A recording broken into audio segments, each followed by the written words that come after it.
5 ऐसी ट्रेड्स जो मुझे आज आपके साथ शेयर करनी है। वो मेरे लिए इस कदर यूज़फुल रही हैं, जिन्होंने मुझे हेल्प किया है मेरे वर्क प्लेस पे ही नहीं बल्कि मेरे घर में, मेरे डिफरेंट सोशल सर्कल्स के अंदर। कंपोजर लूज़ नहीं होने देती, मैं खुशहाल भी नज़र आती हूँ, फिर मैं फुलफिल्ड नज़र आती हूँ। And people are always looking forward to me and asking me for the secrets. Hello my tribe, अस्सलाम वालेकुम। आज बहुत ही मज़े का, बहुत ही इंटरेस्टिंग टॉपिक मैं आपके सामने लेके आई हूँ, rich woman versus poor woman, जिसमें कि कंपैरिजन है दोनों तरह की पर्सनालिटीज़ का। और मैं आपको 5 ऐसी टिप्स दूंगी जो कि मैं ख़ुद अपनी लाइफ में इस्तेमाल करती हूँ और जो कि मेरी अपनी आजमूदा हैं। एंड आई होप कि ये आपके लिए बहुत ज़्यादा हेल्पफुल रहेंगी। अच्छा, ये बात आप ज़रूर नोट करिएगा कि ये 5 जो आपको मैं सीक्रेट्स आज देने जा रही हूँ, ये अगर आप अपनी लाइफ में अप्लाई करेंगे तो ऑब्वियसली, जैसे मैंने आपको पहले बताया, कि आप खुशहाल नज़र आएंगे, आप अबंडेंट नज़र आएंगे, आप फुलफिल्ड नज़र आएंगे, आप कॉन्फिडेंट नज़र आएंगे और इनफैक्ट फील भी करेंगे। और इसका फ़ायदा ये होगा कि आप चाहे किसी भी ज़िंदगी के मैदान में हो, वहाँ पर आपको कामयाबी और तरक्की से फिर कोई भी नहीं रोक सकता। राइट? तो आई होप आप मेरे साथ एग्री करेंगे कि एक बहुत ही डिवास्टेटेड पर्सन है, जिसकी कोई हालत ही गैर हुई हुई है और वो डिप्रेस है और वो परेशानियों का शिकार है। और दूसरी तरफ एक ऐसा इंसान है जो कि बहुत फुलफिल्ड है, खुशहाल है, हैप्पी है। तो मुझे ये बताइए कि तरक्की के मौके जो ज़्यादा अट्रैक्ट होंगे वो किसकी तरफ होंगे? आई एम श्योर आपका जवाब बिल्कुल यही होगा कि जो बंदा हैप्पी और खुशहाल नज़र आ रहा है उससे लोग ज़्यादा रिलेशनशिप बनाना चाहेंगे, उसको लोग ज़्यादा अपॉर्चुनिटीज़ देंगे, बजाय इसके कि एक क्राई बेबी है, उसके प्रॉब्लम्स ही कभी सॉल्व नहीं हो रहे और वो दिखने में भी जैसे बहुत ही परेशान हाल और डिप्रेसिव हर वक्त लग रहा है। तो उसके लिए ज़िंदगी के मौके दिन ब दिन कम होते जाएंगे। अब हम मज़ीद टाइम ज़ाया नहीं करते, let's get straight into the topic. So number 1 जो मैंने इसमें सॉर्ट आउट की है, that is always choose high quality. अब चाहे वो खाने पीने की बात हो, चाहे वो पहनने ओढ़ने की बात हो, चाहे वो कहीं जाने की बात हो, हमेशा आपने हाई क्वालिटी को चूज़ करना है। राइट? जैसे कि आपको पता है कि लाइक अट्रैक्ट्स लाइक। और दूसरी एक बहुत इंपॉर्टेंट चीज़ ये कि मैं हमेशा क्वालिटी को चूज़ करती हूँ इंस्टेड ऑफ चूजिंग क्वांटिटी। यानी कि जहाँ मुझे 10 चीज़ें लेनी है वहाँ मैं 2 ले लेती हूँ, जहाँ मुझे 5 चीज़ें लेनी है वहाँ मैं 1 ले लेती हूँ, लेकिन क्वालिटी पे कभी भी कॉम्प्रोमाइज़ नहीं करती। चाहे वो खाना पीना हो, खाने पीने में भी हाई क्वालिटी ऑब्वियसली थोड़ा सा एक्सपेंसिव होता है, बट वो मैं थोड़ा खा लेती हूँ, बजाय इसके कि लो क्वालिटी फूड जो है, जो कि सस्ता भी होगा और वो मैं इतना सारा यानी कि ले लूँ, फिर बाद में बच भी जाए, और वही ऑब्वियसली जो देखिए चीज़ मैं खाऊंगी अगर वो हाई क्वालिटी होगा तो that is going to be a part of my inner system. तो मैं अपने इनर सिस्टम को, जैसे एक मशीन है, उसको आप अच्छा तेल देते हैं तो उसकी एफिशिएंसी और बेहतर होती है। अगर आप उसको गलत चीज़ फीड करते हैं या लो क्वालिटी सब स्टैंडर्ड चीज़ फीड करते हैं तो उसकी क्वालिटी, उसकी जो एफिशिएंसी है वो उसी तरह से रिड्यूस हो जाती है। तो अब मैं आपको इसकी एक एग्ज़ाम्पल देती हूँ कि शूज़ की बात कर लेते हैं। शूज़ हमारे बहुत सारे तरह के अवेलेबल होते हैं, डिफरेंट ओकेजन्स पे हम डिफरेंट शूज़ वेयर करते हैं। फॉर एग्ज़ाम्पल चप्पल्स हैं, सैंडल्स हैं, हील्स हैं, इसके अलावा वेजिस होते हैं, खुद से होते हैं, जॉगर्स होते हैं, स्नीकर्स होते हैं, बहुत तरह के जूते होते हैं। हर जूते की एक अपनी एक अलग तरह की यूटिलिटी होती है। ठीक है? तो हम लोग क्या करते हैं कि अच्छा, दूसरी मज़े की बात ये कि इन्हीं जूतों की आगे फर्दर सब टाइप्स भी बहुत सारी होती हैं। और ये जूते जो मार्केट में मोस्टली अवेलेबल होते हैं, ये थोड़े से नाजुक होते हैं और जल्दी जैसे टूट भी जाते हैं, फैंसी भी होते हैं, और ज़्यादा थैंक्स टू चाइना। तो ये सिचुएशन है। अब क्या है कि मेरे पास एक ऑप्शन फॉर एग्ज़ाम्पल ये है कि मैं इस तरह के जूते ढेर सारे इकट्ठे कर लूँ। मुझे ये भी पसंद आ रहा है, मुझे ये डिज़ाइन भी पसंद आ रहा है, ये जूता मेरा फ़लाने सूट के साथ मैच कर रहा है तो मैं ये ले लूँ, ये मेरा फ़लाने ओकेजन पे यूज़ होगा तो मैं ये भी लेके रख लूँ। बट आप उसकी यूटिलिटी देखें कि उसकी यूटिलिटी जो होती है वो बहुत लिमिटेड होती है जैसे एक दफ़ा पहन लिया, 2 दफ़ा पहन लिया या ज़्यादा से ज़्यादा 3 दफ़ा पहन लिया। एक सीज़न भी ये जूते मुश्किल से निकालते हैं और पड़े पड़े भी समटाइम्स डिटीरियोरेट हो जाते हैं वेदर कंडीशंस की वजह से। तो आप मुझे ये बताइए कि इतने सारे ढेर सारे जो मैंने आपको ये इन जूतों की कैरेक्टरिस्टिक्स बताई हैं, आई एम श्योर आप मेरे साथ एग्री करते हैं, लेकिन ये जूते सस्ते होते हैं टू बी वेरी फ्रैंक। इसलिए हमें लगता है कि हम जैसे एक ही तो ले रहे हैं जूता, नेक्स्ट टाइम गए फिर एक और ले लिया, नेक्स्ट टाइम गए चलें ये भी सस्ता सा मिल रहा है, चलें ये भी ले लेते हैं। इसी तरह से हम अगर जूते ये इकट्ठे करने शुरू करें तो 10-15 हज़ार कहीं नहीं गया, ठीक है, चलें 15 में बहुत ज़्यादा आपको कह रही हूँ, 8-10 हज़ार कहीं नहीं गया, ठीक है ना। अब आप थोड़ी देर बैठें, ठंडे दिमाग से सोचें कि इसके बजाय अगर आपको एक ऐसा जूता मिले जो आपके मोस्टली ओकेजन्स को भी कवर करे, हर सूट के साथ भी मैच हो जाए, क्लासिक सा उसका डिज़ाइन हो जो कि एवरग्रीन है और वो कभी पुराना पुराना भी नहीं लगता लेकिन पुराना भी है, क्योंकि ऑब्वियसली क्लासिक डिज़ाइन ऐसे ही होते हैं जो कि प्लेन और नॉर्मल होते हैं, बहुत ज़्यादा उसमें नए नए फैशन की चीज़ें नहीं लगी होती हैं। तो वो ये है कि एवरग्रीन होते हैं, क्लासिक होते हैं। इसके अलावा ये कि वो आपको क्वालिटी वाइज भी ऐसा मिले कि जो कि प्रॉपर डिज़ाइन स्टैंडर्ड्स के ऊपर बना हो। ऐसा ना हो कि आप पाँव में पहने और फिर उसके बाद आपके पाँव दर्द करना शुरू कर देंगे, आपकी बैकबोन को वो अफेक्ट करे। ऐसा जूता थोड़ा सा एक्सपेंसिव होगा, मे बी 8-10 हज़ार तक आपको आएगा आजकल जो भी प्राइस चल रही है मार्केट में, लेकिन बिलीव मी ये आपकी सबसे बेस्ट इन्वेस्टमेंट होगी। आप इस तरह के जूते को कहीं पे भी पहन के जा सकते हैं। इट डिपेंड्स कि आप हील प्रेफर करते हैं या नहीं करते, या आपका क्या स्टाइल है, आप पम्प्स में इन्वेस्ट करना चाहते हैं। इट ऑल डिपेंड्स कि आपकी अपनी चॉइस के ऊपर, आपके अपने इवेंट्स के ऊपर और यूटिलिटी के ऊपर। तो आई वुड रादर प्रेफर कि मैं थोड़ा सा महंगा जूता ले लूँ बट एक ले लूँ जो कि मेरे मैक्सिमम ओकेजन्स के साथ जाए, मेरे मैक्सिमम सूट्स के साथ कवर हो, मेरी पर्सनैलिटी और मेरे स्टाइल के साथ मैच करे और मुझे कोई मेडिकल प्रॉब्लम्स भी या हेल्थ प्रॉब्लम्स भी क्रिएट ना करे। और फिर दूसरी इंपॉर्टेंट चीज़ ये कि मैं उससे बोर भी ना हो जाऊँ। तो ये मैंने एक छोटी सी आपको टिप दी है। इनफैक्ट मैं आप मेरी अक्सर इंस्टाग्राम पे या फिर मेरे सोशल मीडिया के ऊपर चेक करिएगा तो एक दो जूते हैं मेरे जो कि मेरे बहुत क्लासिक से हैं और मैं वही पहनती हूँ। ऐसे जूते हमेशा जो है ना वो आपको न्यूट्रल कलर्स में लेने होते हैं, जो कि आपके जैसे कि बेज हो गया, पिंकिश न्यूड कलर हो गया, या फिर आपका ब्लैक हो गया, या नेवी ब्लू हो गया, या मैरून कलर हो गया, ब्राउन भी आप ले सकते हैं। तो दैट्स इट, ठीक है। अच्छा जी, अब हम नेक्स्ट पॉइंट के ऊपर चलते हैं। नेक्स्ट पॉइंट है कि आपने हमेशा प्योर और मॉडेस्ट चीज़ों को चूज़ करना है। अब प्योर और मॉडेस्ट को मैंने इकट्ठे क्यों लिखा है? प्योर का मतलब ये है कि जिसके अंदर कोई मिलावट नहीं होगी।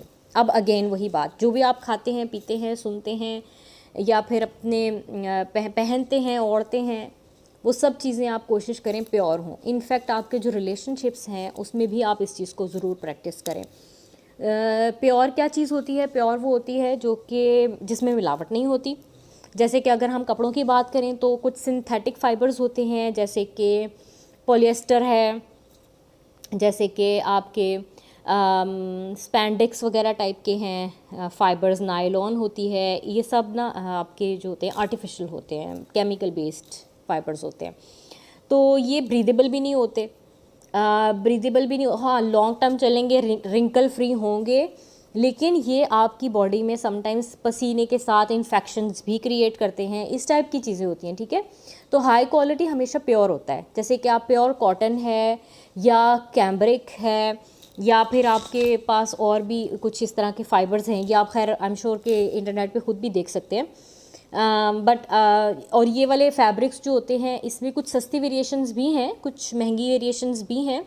और आप देखेंगे अगर आप बिल्कुल प्योर चूज़ नहीं कर सकते तो ज़रूर कोशिश करें कि ऐसा ले फैब्रिक जिसकी कॉम्पोजिशन के अंदर जो आर्टिफिशियल कंटेंट है वो कम से कम हो, जैसे 20% हो, 15% हो, 30% हो, मैक्सिमम जो उसकी रेशो है वो प्योर कंटेंट की होनी चाहिए, जैसे कि कॉटन है या कोई भी नेचुरल ऐसा फाइबर, राइट।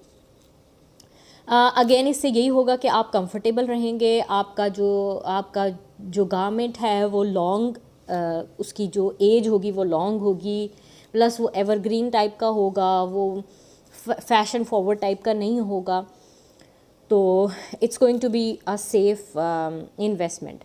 सेकेंडली ये कि मॉडेस्ट मैंने इसलिए कहा बिकॉज ख़वातीन के लिए मैं ज़्यादातर ये वीडियो बना रही हूँ और मोस्टली मेरा टारगेट वो ख़वातीन है जो वर्क प्लेस के ऊपर हैं। तो मॉडेस्ट वेयर में ये होता है कि थोड़ा सा लूज़ होता है और आपका कवर्ड होता है, लाइक आपके बाजू वगैरह कवर्ड होते हैं और इस तरह से आपके जो है ना वो आपके एक स्टाइल की बेसिकली मैं यहाँ पे बात करना चाह रही हूँ। तो मॉडेस्ट भी क्योंकि हमारे अगर आप देखें कि एंशियंट टाइम्स से देखा जाए तो जो बहुत से रिच और सिविलाइज्ड किस्म की नेशंस होती थी, उनकी ख़वातीन जो थी वो बहुत मॉडेस्ट जो है ना वेयर करती थी चीज़ें। तो बहुत ज़्यादा skin show, it looks odd and it looks cheap most of the times, specially at work place, right. Okay, इसी के साथ हम चलते हैं अपने नेक्स्ट पॉइंट की तरफ, जो कि है स्टे नेचुरल एंड नरिश्ड। अब देखिए, हम रिच और पुअर की बात करें, राइट। अब पुअर जो होता है उसमें पुअर का मतलब ये है कि इट डजंट लुक अबंडेंट और पीसफुल, ठीक है। तो जो आपका रिच है वो अबंडेंट भी दिख रहा है और पीसफुल भी है फ्रॉम इनसाइड आउट, राइट। तो इसमें अगर हम मेकअप की बात करते हैं फॉर एग्जांपल, तो आप ज़्यादा कोशिश करें कि नेचुरल और न्यूड मेकअप की तरफ रहें।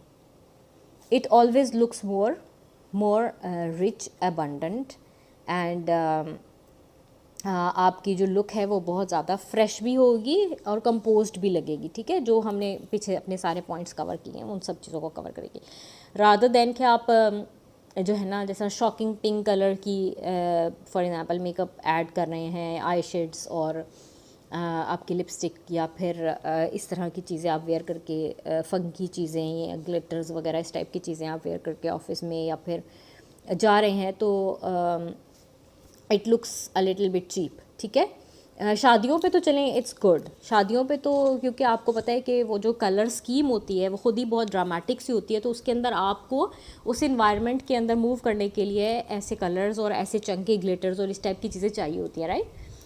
वहाँ पे आप अपने आप को बिल्कुल इस तरह से एक्सप्रेस करें। बट मैं डेली लाइफ की बात कर रही हूँ जिसके अंदर कि आपको अपनी स्किन को मॉइस्चराइज्ड रखना है। और एक मेरी और वीडियो है जिसके अंदर मैंने आपके साथ शेयर किया है कि आपने किस तरह से मॉइस्चराइज़र अपने लिए सेलेक्ट करना है आपकी स्किन के हिसाब से।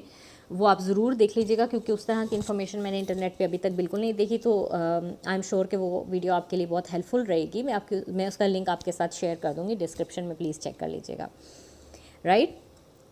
सो नरिश्ड जो है, नेचुरल एंड नरिश्ड, ये दोनों चीज़ें मैंने आपको कही हैं। तो नेचुरल जैसे आप एक पौधे को पानी देते हैं तो वो बहुत नरिश्ड महसूस होता है ना, तो इसी तरह से आपने अपने स्किन का, अपने बालों का, हर चीज़ का बहुत ख्याल रखना है और कोशिश करनी है कि आर्टिफिशियल चीज़ें कम से कम यूज़ करनी है, ठीक है। जैसे कि आर्टिफिशियल आपके फेशियल्स हैं या फिर आपकी सेल्फ केयर रूटीन के अंदर आर्टिफिशियल कंटेंट कम से कम करें। इससे क्या होगा कि आप यंग भी दिखेंगे देर तक, और वही जिस तरह से मैंने आपको बताया कि यंग का मतलब भी यही है कि आप रिच हैं, right. Because you are rich so you are not depressive, so your skin is young for the longest period of time. इसी के साथ हम चलते हैं अपने फोर्थ पॉइंट की तरफ, which is simple and neat. Simple and neat ऐसा करें कि आप उठें और फ़ौरन से शीशे के सामने जाएं, जिस वक्त भी आपको लगे कि आप बस अब तैयार हो गए, ठीक है। तो वहाँ पे आप मिरर के सामने अपने आप को देखें और मेरा ये वाला पॉइंट उस वक्त याद करिएगा, सिंपल एंड नीट। एक तो आपकी हर एक चीज़ बिल्कुल नीट होनी चाहिए, नीट एंड क्लीन, ठीक है। और यानी कि जैसे आपके बाल हैं, they should be in proper place. अब ऐसा भी नहीं है कि आपने जेल लगा लगू के ऐसे चिपका लेनी है सारी चीज़ें, बिल्कुल इस तरह नहीं करना। नीट का मतलब ये है कि साफ़ सुथरा होना चाहिए, धुला हुआ होना चाहिए, ऑयली नहीं होना चाहिए, कोई स्टेन्स और मार्क्स नहीं होने चाहिए आपके कपड़ों पे, उसको एक दफ़ा गौर से देखें। और आई वुड सजेस्ट कि हर घर के अंदर एक बड़ा सा मिरर ज़रूर लगाएं जो कि सर से लेके पाँव तक आप अपने आप को देख सकें। स्पेशली कोशिश करें कि जो आपके घर से जैसे बाहर निकलते तो एक लॉबी आती है, वहाँ पे लगा लें। आपके पास जो भी कोई स्पेस अवेलेबल है आप वहाँ पे ज़रूर लगाएं और प्लीज़ अपने आप को ज़रूर आते जाते देखा करें, ठीक है, और अपने आप को करेक्ट किया करें। This is also a very very useful trait और अगर आप देखें तो हमारे जो सेलिब्रिटीज़ हैं मोस्टली वो ये बात करते हैं कि वो मिरर का बहुत अच्छे तरीके से यूज़ करना जानते हैं, right. You have to go and look your self into the mirror, keep these points in your mind और अपने आप को करेक्ट करें, राइट। अच्छा, सेकेंड चीज़ जो मैंने आपको बताई है कि आपने सिंपल का मतलब ये है कि बहुत कम से कम, जितना the simpler the better, minimalistic approach, ठीक है। ऐसा नहीं है कि ये तो आपने बहुत कॉमन सी बात सुनी होगी कि ज्वेलरी में आपने कानों में भी कुछ पहन लिया, गले में भी कुछ 2-3 चीज़ें पहन ली, बाजुओं में भी कुछ पहन लिया, रिंग्स भी आपने सारे हाथों में भरी हुई हैं। ये मतलब ये बहुत चीप लगता है, ठीक है। अगर आप एंगेज्ड हैं तो आप अपनी एक एंगेजमेंट रिंग पहन सकते हैं अपनी रिंग फिंगर के अंदर, ठीक है। अदरवाइज़ वैसे अगर आपको शौक है तो आप वैसे भी पहन सकते हैं, that's okay, but ring finger के अंदर अगर आपने रिंग पहनी हुई है तो it's a sign for others कि यू आर एंगेज्ड और कमिटेड, राइट। दूसरी चीज़ ये है कि आप ईयर स्टड्स पहने, एक चीज़ पहन लें, उसके बाद आप स्लिम सा अगर आपके पास है कोई नेकलेस, नेक पीस, वो आपको पसंद है ज़्यादा ज्वेलरी तो आप ज़रूर कैरी कर सकते हैं। अदरवाइज़ कोई सा भी एक ऐसा आर्टिकल जो कि आपको वो भी प्योर होना चाहिए ऑब्वियसली जैसा मैंने बताया, या तो मेटल्स हों या फिर वो प्लास्टिक्स में आप प्लीज़ मत जाएं, ठीक है। या तो मेटल्स हों या स्टोन्स हों, अच्छे वाले क्रिस्टल्स हों, या फिर पर्ल्स हो जाएं, तो इस तरह की चीज़ें आप ज़रूर वेयर कर सकते हैं। तो अपने आप को मिरर में देखें, अपने आप को सिंपल बनाएं, नीट एंड क्लीन बनाएं, और आई थिंक ये एक बहुत ही यूज़फुल टिप है जो कि एक चुटकियों में जैसे आपको एक रिच लुक क्रिएट करने में हेल्प करेंगे। सो इसी के साथ हम चलते हैं अपने फिफ्थ पॉइंट पे, लास्ट पॉइंट के ऊपर, which is the direct meaning of rich means luxury and abundance, ठीक है। इसका मतलब ये है कि आप थोड़ा सा जैसे लग्जरी मीन्स कि आपकी इतनी आरामदेह ज़िंदगी है, आप इतने सुकून से रहते हैं कि वो आपके चेहरे पे भी नज़र आता है, आपकी आवाज़ में भी, आपकी आवाज़ भी उस चीज़ को रिफ़्लेक्ट करती है, आपकी बॉडी मूवमेंट्स भी इतनी काम और इतनी स्मूथ हैं कि उनसे सब पता चल जाता है कि आपकी बैकग्राउंड किस तरह की है, राइट। तो इन चीज़ों के ऊपर ध्यान दें, और इसके लिए मैं आपको एक टिप बताती हूँ। जब भी आपको लगे बहुत हैपनिंग सिचुएशन हो गई है, बहुत ज़्यादा मैंने काम कर लिया, मैं बहुत थक गई हूँ, तो थोड़ी सी देर के लिए सब चीज़ों से कट ऑफ होके एक कोने में कहीं जाके बैठें, सुकून से सांस लें और अपनी बॉडी के साथ खुद को कनेक्ट करें, अपने आप को फील करें, और बस कुछ आपने सोचना नहीं है, और बस विजुलाइज़ कुछ भी अच्छा सा आपका फेवरेट, कोई सी भी आपकी फैंटेसी या आपका कोई फेवरेट सीन है उसको आप विजुलाइज़ करें एंड जस्ट फील रिलैक्स्ड, ठीक है। ये बहुत ज़्यादा ज़रूरी है। और ये मैं आपको बताती हूँ, जैसे रिलीजियसली अगर हम देखें तो बहुत सारे मज़ाहिब के अंदर यही है एक चीज़ के दिन के अंदर आपने ब्रेक लेके अपनी प्रेयर्स या जो भी ऐसी चीज़ें वो करनी है, ठीक है। इसी तरह हम लोगों के लिए ये है कि हम लोग नमाज़ पढ़ते हैं, और वो यही चीज़ होती है कि आपने सरेंडर कर देना होता है हर चीज़ को, आपकी सारी परेशानियों को आपने ग्राउंड कर देना होता है। जितने आपके इलेक्ट्रोमैग्नेटिक प्रॉब्लम्स किसी बॉडी में जमा हो जाते हैं सारा दिन इधर उधर घूम घूम के, तो जब आप सजदा करते हैं तो वो सब चीज़ें ग्राउंड होती हैं, ठीक है। ये बहुत ही इंपॉर्टेंट चीज़ है। और आप देखिएगा कि आपके फेस के ऊपर एक चमक और एक एक ऑलरेडी मतलब एक बड़ा आप काम और वो महसूस करेंगे। और इनफैक्ट अगर नमाज का टाइम नहीं है या आपका रिलीजन कुछ और है तो you can always go and meditate, थोड़ी देर के लिए बैठें, मेडिटेशन को अपनी लाइफ का हिस्सा बनाएं, और इससे क्या होगा कि आप पीसफुल लगेंगे, अबंडेंट दिखेंगे, और रिच लुक आपकी जो है ना वो बिल्कुल रेडी हो जाएगी। तो ये मेरी 5 सीक्रेट्स थे जो मैंने आज आप लोगों के साथ शेयर किए हैं। आई होप आप लोगों को हेल्प करेंगे। प्लीज़ इनको अपनी लाइफ में प्रैक्टिस करें और इनके रिज़ल्ट्स मेरे साथ ज़रूर शेयर करें। और इसके अलावा अगर कोई ऐसी चीज़ है जो कि आपने अपनी लाइफ में यूज़ की है which has been really useful for you, तो प्लीज़ हमारे साथ कमेंट्स में ज़रूर शेयर करें। मेरे जितने भी फॉलोअर्स हैं वो कमेंट्स पढ़ते हैं, मैं ख़ुद भी कमेंट्स पढ़ती हूँ और कमेंट्स का रिप्लाई भी करती हूँ। तो I am really keen to learn from you as well, because learning is a 2-way process. So thank you very much for watching this video. इंशाल्लाह ताला we will meet again in our next video. Have a very good day. अल्लाह हाफिज़.